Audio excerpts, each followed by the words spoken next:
Observe someone completely absorbed in their work, not by the mechanical tasks of daily life, but by that state of grace where the hours slip by unnoticed. Their eyes shine with a particular intensity.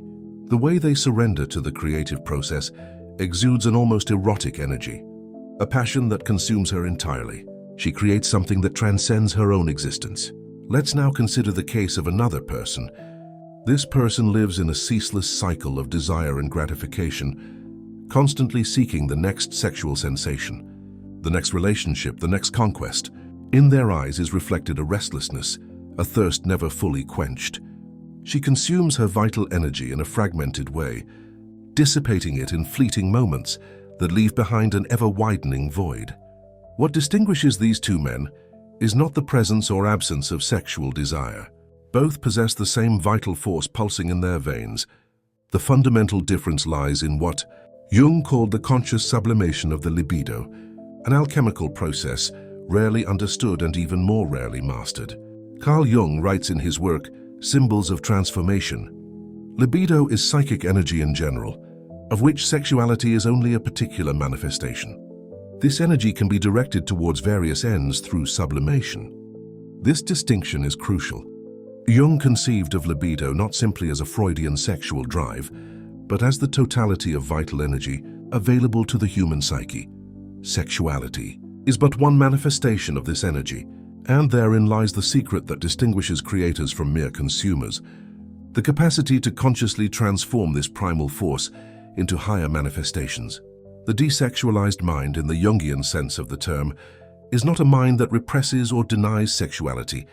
Neurotic repression only produces symptoms and pathologies. A desexualized mind has developed the capacity to distinguish energy itself from its multiple modes of expression. It recognizes that the fire that fuels sexual desire is the same fire that can give birth to immortal works. Jung observed that the great artists, scientists, and philosophers of history often possessed this transformative capacity. They weren't necessarily idiots or sexually repressed individuals. They were alchemists of psychology who had learned the secret art of transforming lead into gold, of metamorphosing raw life energy into refined expressions of human genius. Most people live entirely at the mercy of their impulses, without even realizing they are driven by unconscious forces. They experience sexual desire as an irresistible urge that must be satisfied immediately. This dynamic is characterized by an automatic compulsion. There is no delay between the emergence of the urge and the pursuit of its satisfaction. This possessiveness toward the sexual impulse creates a vicious cycle. Energy that could be devoted to lasting creative projects is constantly wasted on fleeting gratifications. Psychic energy cannot be accumulated or concentrated. It's like trying to fill a leaky container. No matter how much energy you invest, it escapes through the cracks of compulsive gratification. If you want to understand how to transform your vital energy into creative power, subscribe to the channel and click like. Jung's teachings are too profound to ignore. Every bit of support helps spread this precious knowledge. The art of mastering one's own energy and transforming it into something sublime. So subscribe to my channel and join me on this inner journey. Jung observed in Psychology and Alchemy, modern man has lost himself in the labyrinth of his own projections and identifies completely with his drives. Instead of recognizing them as psychic contents that can be worked on and transformed. From a psychological perspective, there is a total identification of the self with the drive. The man doesn't say, I feel sexual desire, but rather, I need it now. The distinction between observer and observed blurs. He merges with his desire, instead of experiencing it as a transformable psychic content. This lack of nuance has profound consequences. When a man identifies entirely with his sexual urges, his creativity is stifled. The energy that should fuel meaningful projects is constantly depleted. He merely reacts instead of being creative, responding automatically to external stimuli instead of drawing on his inner world for original forms of expression. Psychologically mature women unconsciously perceive in men dominated by their sexual urges a kind of emptiness, an energetic fragmentation.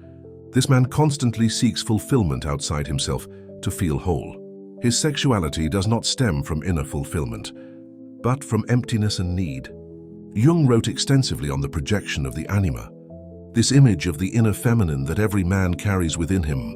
If a man is unaware of his own anima, he projects it massively onto the women around him and seeks in them a fulfillment that can only be found through inner integration. Conversely, a woman has a completely different experience when she meets a man who has mastered the art of conscious sublimation. She perceives an intense presence, an energy that isn't constantly dissipated by sexual distractions. This man doesn't seek her out to fill a void, but rather receives her through a creative abundance that flows naturally. Those who have developed the capacity for conscious sublimation experience a radically different psychological freedom. They are not in conflict with their sexuality, nor do they attempt to repress it by willpower.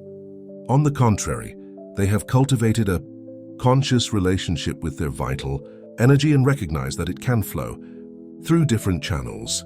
When you perceive the rising tide of sexual desire, a moment of mindfulness occurs, a space between impulse and reaction. It is in this space that the crucial difference lies.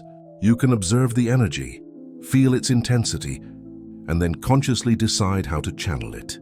Sometimes sexual expression is appropriate and authentic. Sometimes this same energy can be transformed into artistic creation, intellectual innovation, or spiritual intuition. Jung wrote in The Development of Personality, "True individuation does not mean the negation of instincts, but their conscious integration into a higher psychic whole. The sexual drive does not disappear. However, it is recognized as an expression of vital energy that can take many forms. This differentiated state manifests itself through observable qualities. This man possesses a magnetic aura. His attention does not constantly wander in search of sexual stimulation. When he speaks of his work, an erotic passion resonates in his descriptions of his creations. But it is a sublimated and refined eroticism, directed toward manifestations that transcend the physical body. His relationships are also evolving. He no longer feels that compulsive need for sex. When he makes love, it's a conscious choice, guided by a desire for fulfillment, not by a neurotic impulse. Paradoxically, this liberation from these impulses makes him far more attractive. A man who isn't desperate and who controls his energy, instead of being enslaved by it, exerts an incredible magnetism. But how does this transformation take place? This is the alchemical work itself, and Jung clearly indicated that there are no shortcuts. The process requires a direct confrontation with the shadow. It involves strengthening the conscious ego and building a relationship with the self, the regulating center of psychic wholeness. The first step is to recognize and integrate what Jung called the sexual shadow. This encompasses all aspects of our sexuality that have been repressed, denied, or deemed unacceptable. As long as these contents remain unconscious, they exert an autonomous power over us. They manifest as compulsions, obsessive fantasies, or distorted projections. In Eon, Jung writes, "Enlightenment is not attained by imagining figures of light, but by becoming aware of the darkness. Confronting one's shadow is painful because it forces us to relinquish comforting illusions about ourselves. Making the unconscious conscious is not pleasant. It means acknowledging desires we have judged impure or shameful. This means recognizing the fantasies that contradict the idealized image. Only through this understanding does the autonomous power of the shadow dissolve. What reaches consciousness can then be integrated and transformed. The second crucial aspect is the strengthening of the self. This is where many misunderstandings arise. Jung did not advocate the dissolution of the ego, but rather its development and differentiation. A strong ego is not an inflated ego, but a center of consciousness, capable of resisting the forces of the unconscious without being consumed by them. To consciously sublimate sexual energy, one needs an ego strong enough not to become completely identified with the drive. When sexual energy arises, a weak ego simply identifies with it. I am this desire. I must satisfy it now. A differentiated ego can say, I perceive this desire within me. I recognize its intensity, and I consciously decide how to manage it. This capacity develops through the Consistent practice of objective observation. One learns to endure the intensity of sexual desire without seeking immediate gratification. Energy accumulates by observing it, feeling it, and recognizing it as a pure life force seeking expression. And this is where the third element comes in, the development of alternative forms of expression. This is the art of sublimation. We begin to understand that the same energy that fuels sexual desire can be channeled into creative projects. When we feel this erotic intensity, we don't automatically seek sexual gratification, but we might instead sit before a blank canvas, pick up a musical instrument, or immerse ourselves in a complex intellectual problem. At first, it may seem forced and artificial, but with practice, the neural connections strengthen. Vital energy flows along new paths, and you discover something extraordinary. The same intensity, the same passion, the same ecstasy you sought in the sexual act, you can now experience in creating something beautiful, solving a complex problem, or expressing a profound truth. Inner transformation inevitably manifests outwardly. Those who have mastered the art of conscious sublimation possess a particular energetic radiance. Their presence is characterized by a density, a concentration of vital force that does not constantly dissipate. Others perceive it unconsciously. In social situations, she naturally attracts attention, not because she seeks it or monopolizes conversations, but because she radiates a contagious energy. She doesn't seek sexual validation or social recognition to draw her energy from others. She is brimming with creative energy, which she invests in meaningful projects. Her relationships have changed radically. The women and men she previously considered mere objects of desire have become equal partners. At work, her productivity and creativity have reached unprecedented heights. Sexual energy, one of the most powerful forces of the psyche, now fuels your creative projects. You can work for hours with such focused intensity that others might deem it impossible, not through rigid discipline, but because you engage in the creative process with genuine passion and erotic devotion. This is the essential characteristic of the great artists, scientists and visionaries studied by Jung. Michelangelo created David with a passion that transcended the physical body. Tesla was obsessed with his inventions in an almost erotic way. Einstein described the discovery of elegant equations as ecstatic experiences. These men were not men who denied their sexuality, but men who had learned to transform this primal force into creations that transcend mortality. Let us return to our initial observation concerning these two men.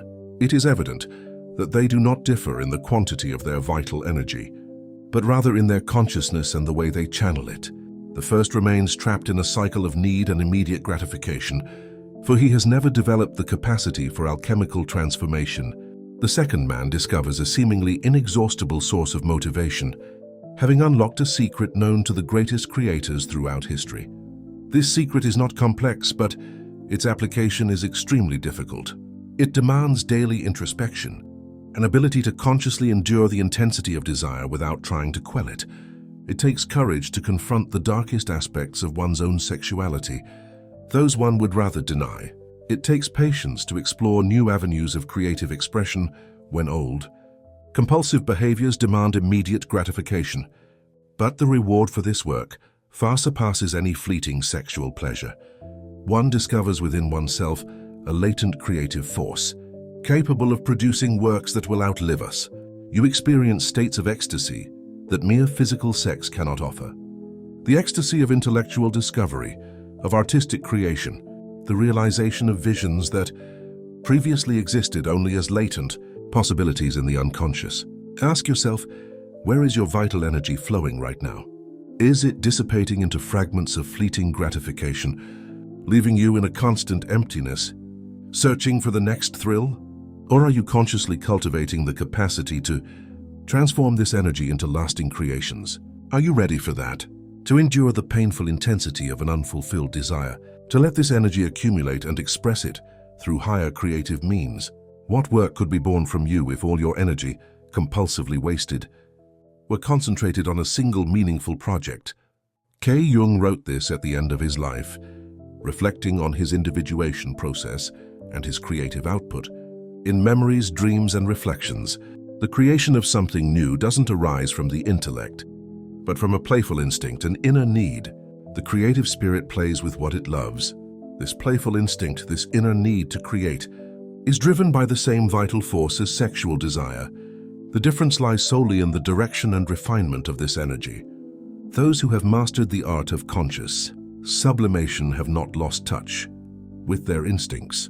They have learned to tame them, to let them express themselves freely, and to transform them into ever more refined forms of expression. Your legacy will not be measured by the fleeting pleasures you have accumulated, but by the lasting creations you have brought forth. Works that bear the indelible mark of consciously transformed life energy. Creations that will continue to move, inspire, and transform others long after you are gone.